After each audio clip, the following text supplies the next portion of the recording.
Bem-vindo a todos à segunda parte da aula do eixo temático Astronomia.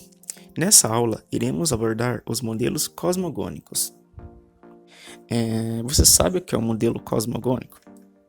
Não sabe? Então, são teorias que propõem uma explicação para o aparecimento e a formação do sistema solar. Diferentemente de cosmologia, que é o ramo que estuda a origem, a estrutura e a evolução do universo a partir da aplicação de método científico.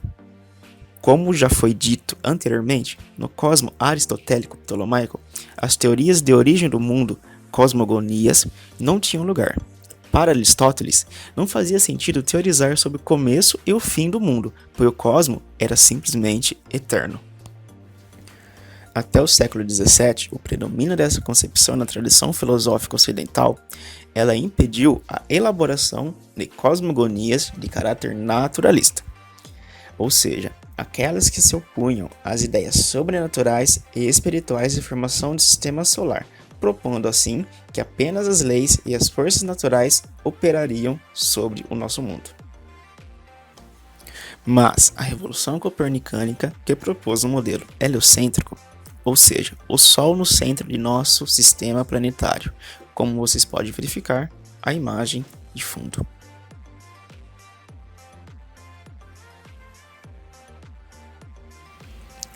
Essa revolução copernicânica não apenas destruiu o universo aristotélico, como lentamente reabriu caminho para o surgimento de cosmogonias naturalistas. As primeiras décadas do século XVII foi um período de grande adesão de filósofos da natureza ao modelo heliocêntrico. As observações astronômicas de Galileu Galilei e as 3 leis do movimento planetário de Kepler sedimentaram essa mudança profunda na cosmologia ocidental, mas não forneceram incursões no problema das origens do sistema solar a partir dos processos naturais. Como, por exemplo, uma consequência da concepção heliocêntrica do mundo é que a trajetória descrita pela Terra em torno do Sol deveria gerar um efeito de paralaxe na observação das chamadas estrelas fixas. Acontece que essa paralaxe não era observada no século XVII, o que gerava 2 possibilidades autoexcludentes.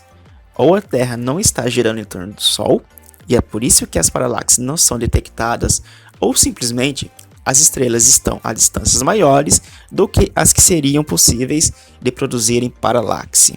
Distâncias, até então, que seriam inimaginavelmente grandes. Mas, aliás, você sabe o que é paralaxe? Não sabe? Pois então, vou lhe explicar. Paralaxe é a diferença na posição aparente de um objeto em relação ao plano de fundo, tal como visto por observadores em locais distintos ou por um observador em movimento. Ok, então em astronomia a paralaxe estrelar é utilizada para medir a distância das estrelas utilizando o movimento da Terra em sua órbita. Bom, chega de conversa, vamos para os modelos.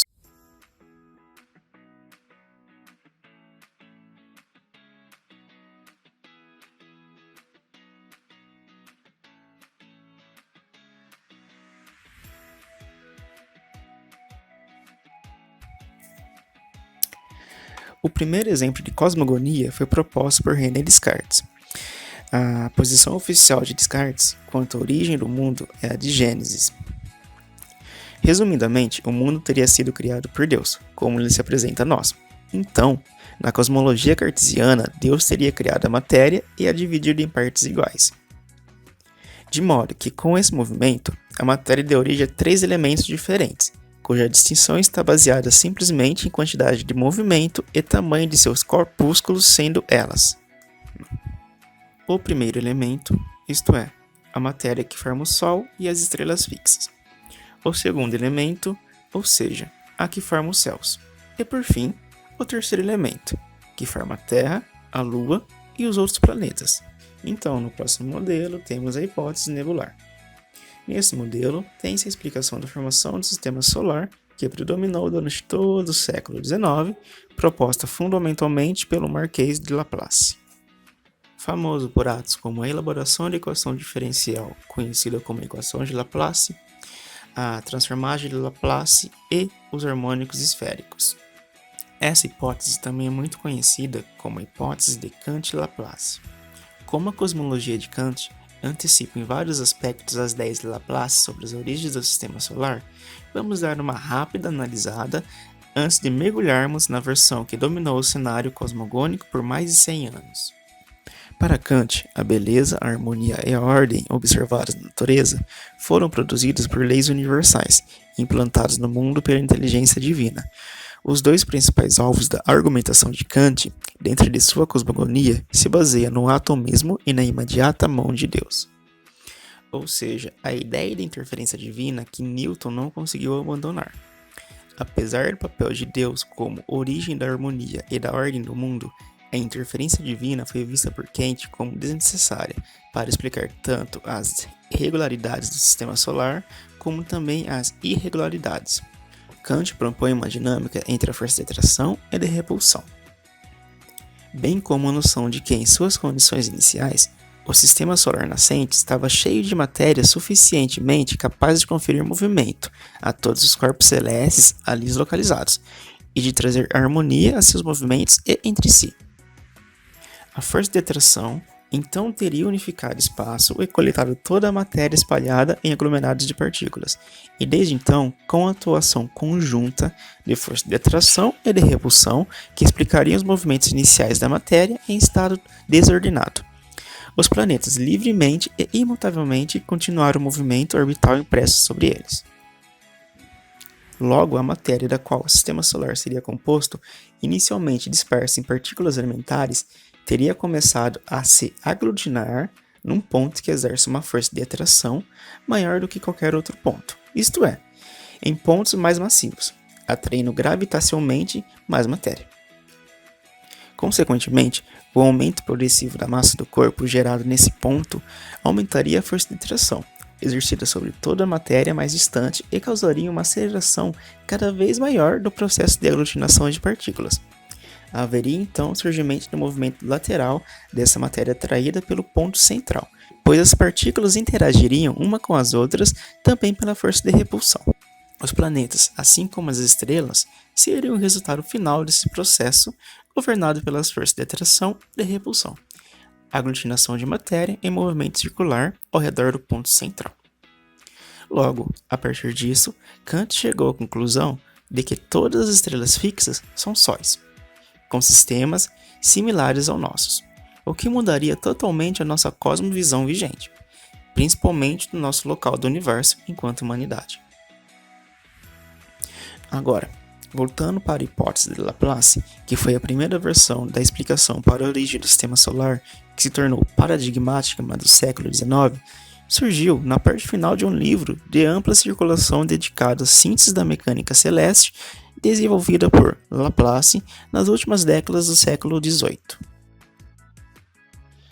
Em sua hipótese cosmogônica, Laplace imagina o estado inicial do sistema solar como uma nuvem de gás primordial. Então, de acordo com a lei de gravitação universal, se dois corpos possuem massa, ambos estarão submetidos a uma força de atração mútua proporcional às suas massas e inversamente proporcional ao quadrado da distância que separe seus centros de gravidade. Então, a matéria dispersa por essa nuvem teria começado a se concentrar em um ponto de maior densidade onde se formaria o Sol. A partir do início do processo de contração governado pela força da gravidade, esse material gasoso de alta temperatura e de imensa extensão teria entrado em movimento de rotação, graças a pequenas diferenças de densidade e produzido um disco girando na mesma direção da rotação do Sol primitivo em seu centro. Ok, então avançando um pouco mais nessa hipótese, de acordo com a lei de conservação do momento angular, conforme a nuvem se contrai, aumenta sua velocidade angular. Isso faria com que a força centrífuga das partes mais externas do disco se equilibrasse com a força de atração das estrelas do centro, causando assim a formação de anéis de vapores, que sucessivamente teriam se separado do restante do corpo primitivo do Sol em seu plano do Equador. Os anéis de vapores teriam surgido um por vez, do mais externo ao mais interno, nos limites da atmosfera solar em progressiva contração. Inicialmente quentes, como toda nebulosa primordial, os anéis de vapores também teriam se resfriado e contraído, atraindo progressivamente matéria para a formação de que hoje seriam chamados de protoplanetas. Em suma, esse processo de condensação dos anéis protoplanetários resultaria nos planetas e seus satélites, que se formariam de acordo com o mesmo processo de formação planetária, o que explicaria seu movimento orbital, na mesma direção da rotação dos planetas. Portanto, o sistema solar, com suas regularidades, seria passível de ter se originado por um mesmo e ininterrupto processo natural. Assim, como a cosmogonia kantiana, a teoria de Laplace é monista, propõe o mesmo processo de formação das estrelas, dos planetas e de suas luas, em conjunto. Não é exagero afirmar que a hipótese nebular constitui a teoria da origem do sistema solar mais influente desde o início do século XVIII até hoje. Isso não quer dizer que essa teoria foi aceita o tempo todo pela comunidade científica, o que continua sendo aceito como uma explicação satisfatória.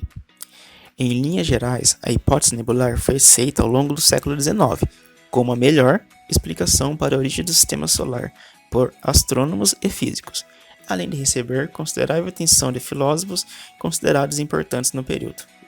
Como já falamos anteriormente, a hipótese nebular foi aceita ao longo do século XIX como a melhor explicação para a origem do sistema solar por físicos e astrônomos da época.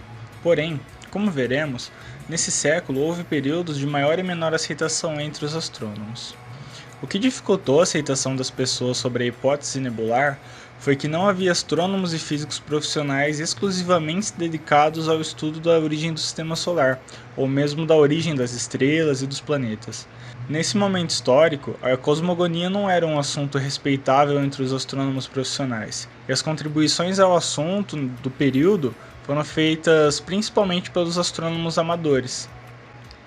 Embora os astrônomos da segunda metade do século XIX estivessem cientes das dificuldades em harmonizar a hipótese nebular com a distribuição do momento angular do sistema solar, a esmagadora maioria daqueles poucos cientistas que se dedicavam à cosmologia nesse período optou por buscar adaptações que contornassem esse problema.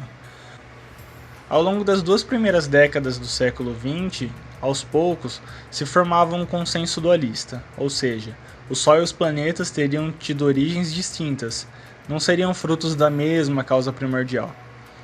Nesse período, a visão de uma nebulosa de gás em rotação acabaria sendo superada por variações daquele mesmo tema dissonante, o encontro estelar, a grande aproximação entre o Sol e as estrelas como um evento gerador dos planetas e dos satélites. Essa história teve como protagonistas dois cientistas estadunidenses, o geólogo Thomas Chamberlain e o físico Forrest Ray Moulton.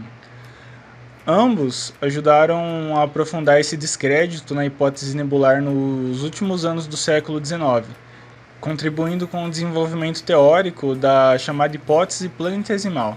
As hipóteses do encontro estelar dominariam um cenário cosmogônico temporariamente, motivando especulações metafísicas sobre o lugar da humanidade no universo em que os sistemas planetários passaram a ser vistos como raríssimos, devido à baixa probabilidade desse encontro estelar acontecer.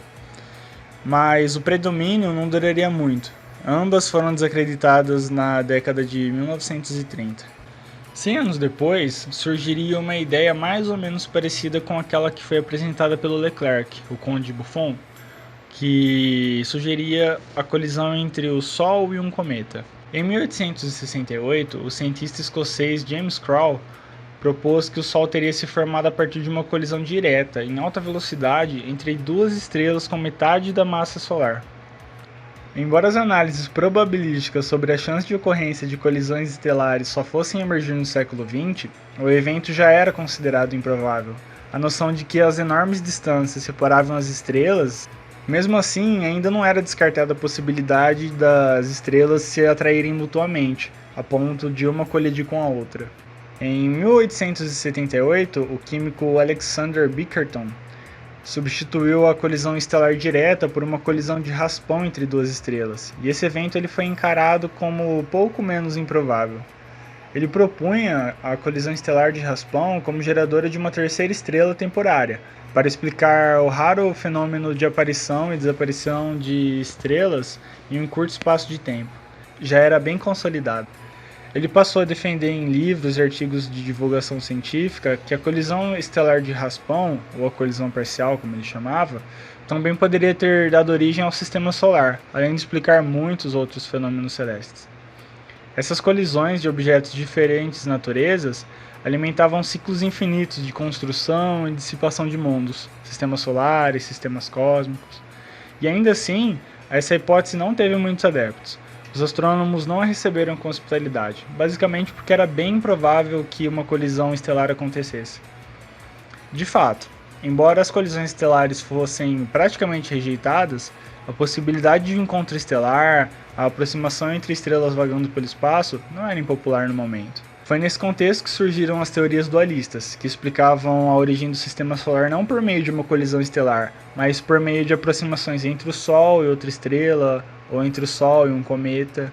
A geologia, no período, auxiliou indiretamente as discussões sobre a origem do sistema solar, propondo um cenário de desenvolvimento lento e gradual das características observadas hoje no planeta Terra. Acabou sendo um geólogo no final do século XIX, o personagem a causar o maior terremoto na área da cosmogonia até então. Segundo a interpretação geológica uniformarista, proposta pelo escocês James Hutton e se tornado paradigmática por seu compatriota Charles Lyell, as diversas características da crosta terrestre atual poderiam ser compreendidas por meio de processos lentos e graduais. O Lyell propôs que o passado terrestre deveria ser compreendido numa escala de tempo de centenas de milhões de anos. Por esse princípio, não haveria necessidade de se recorrer a fenômenos geológicos catastróficos ou incomuns. A concepção de um abismo de tempo que precede a humanidade foi aos poucos contaminando outras áreas da ciência. Charles Darwin, em A Origem das Espécies, publicado em 1859, havia estimado um longo período para explicar o lento processo de evolução das espécies por meio da seleção natural. Na primeira edição desse livro, o Darwin supôs que o passado terrestre estava na casa dos 300 milhões de anos. Lord Kelvin foi uma figura muito influente no debate acerca da idade da Terra e do Sol. Ele propôs que as estimativas estivessem na casa de poucas dezenas de milhões de anos. A Terra teria uma origem quente e fluida, como postulada por Laplace, tendo se solidificado por um processo de resfriamento. As estimativas de Kelvin se chocaram tanto com a escala de tempo proposta pelos geólogos uniformaristas, quanto com o tempo necessário para que a seleção natural produzisse a diversidade da vida. Na última década do século XIX, a ideia de uma origem fria e sólida da Terra começou a aparecer para Chamberlain como a melhor solução para responder à questão sobre a natureza da atmosfera terrestre primitiva. Interessado em explicar períodos de glaciação, o geólogo passou a avaliar a hipótese da queda do nível de dióxido de carbono, que já era conhecido como um gás estufa, como causa do resfriamento na superfície terrestre. Chamberlain passou a considerar essas alternativas e tomou conhecimento da principal objeção a elas. Se os planetas fossem formados por colisões de material sólido, isso resultaria em movimentos de rotação retrógrados, e não diretos, como observado na maioria deles. Nessa época, o Chamberlain e o Ray Moulton já haviam começado a colaborar. Em um artigo publicado chamado Certain Recent Attempts to Test the Nebular Hypothesis, que saiu na revista Science, essa mesmo que você conhece, esse artigo ele foi publicado em 1900, feito por ambos.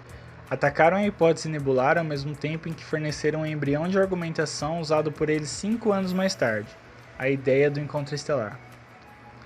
Primeiro, Chamberlain e o Moulton sumarizaram suas principais críticas à cosmogonia laplaciana. A origem da Terra não poderia ter ocorrido via condensação de uma nebulosa em altas temperaturas. E a distribuição atual do momento angular é muito discrepante com o postulado da origem do sistema por uma nebulosa em rotação. Em resumo, a teoria é a seguinte: uma estrela intrusa, mais massiva, teria passado em alta velocidade perto do Sol. A interação gravitacional entre essas duas estrelas teria causado uma injeção de material solar, produzindo inicialmente 2 braços espirais. A observação telescópica de nebulosas espirais era o principal apoio empírico da teoria. Pulsações irregulares do processo de ejeção fazem com que os braços contenham nós de matéria, pequenos núcleos de matéria que posteriormente formariam os planetas e os satélites. O material agitado pelo Sol se resfriaria rapidamente, emitindo radiação térmica, e se solidificaria em partes muito pequenas, que o Chamberlain chamou-as de planetesimais, ou seja, planetas infinitesimais, que daí vem o nome da teoria. Esse processo obedeceria o padrão conjecturado por Chamberlain quando ele estava tentando adaptar a hipótese nebular pela via meteorítica. Por fim, os planetas se formariam por via dessas colisões da contração gravitacional, gerando calor lentamente e jamais chegando às altas temperaturas imaginadas pela condensação da nebulosa primordial. No entanto, na década de 1920, a concepção sobre o que de fato seriam nebulosas espirais se sedimentou, o que abalou o principal fundamento empírico da hipótese planetesimal. A interpretação segundo qual esses objetos poderiam ser sistemas solares em formação, ou mesmo qualquer outro tipo de objeto interno à Via Láctea, foi rejeitada em favor da concepção de que constituíam outras galáxias. Quando a resolução desse chamado grande debate apontou que as nebulosas espirais fossem outras galáxias, a credibilidade da hipótese planetesimal foi seriamente afetada. Atualmente, sabemos que o endereço do nosso sistema solar é a Via Láctea, consistindo em um conjunto de planetas, planetas anões e diversos outros astros, como asteroides, meteoros, cometas, satélites, entre outros. Sabemos também que o sistema solar formou-se há cerca de 4,7 bilhões de anos atrás. Entretanto, até hoje, sua origem é questionada. Há uma teoria, dentre as outras já apresentadas, que é a mais aceita entre a comunidade científica e a comunidade astronômica. Seria a teoria nebulosa solar. Lembram desse nome? Isso mesmo, aquela que foi inicialmente reformulada por René Descartes e foi reformulada por Kant e o Marquês de Laplace. Espero que o caminho percorrido por nós até aqui tenha mostrado que os desenvolvimentos da ciência, dedicada a compreender a origem e a evolução do sistema solar, foram muito proveitosos, ao mesmo tempo em que permanecem várias incógnitas e enigmas que o campo ainda tenta solucionar. Nas últimas 4 décadas, muitos dos problemas foram resolvidos, mas talvez ainda, mais importante do que isso, atualmente os cientistas da área encaram os problemas bem mais definidos e delimitados do que cada um dos pontos arbitrariamente escolhidos dessa história. Imagino que a maior parte dos cientistas, ou melhor, a maior parte daqueles que se propõem a investigar algo, isso vale para todas as áreas de investigação empírica, a ciência, a história, o jornalismo, entre outros, tem como meta chegar a alguma resposta que se aproxime da verdade sobre o mundo, ou que constitua conhecimento válido sobre como o mundo funciona. Espero que vocês tenham gostado da aula, tenham aproveitado essa aula, divulguem para os seus colegas, compartilhem conhecimento e não esqueça de clicar no joinha.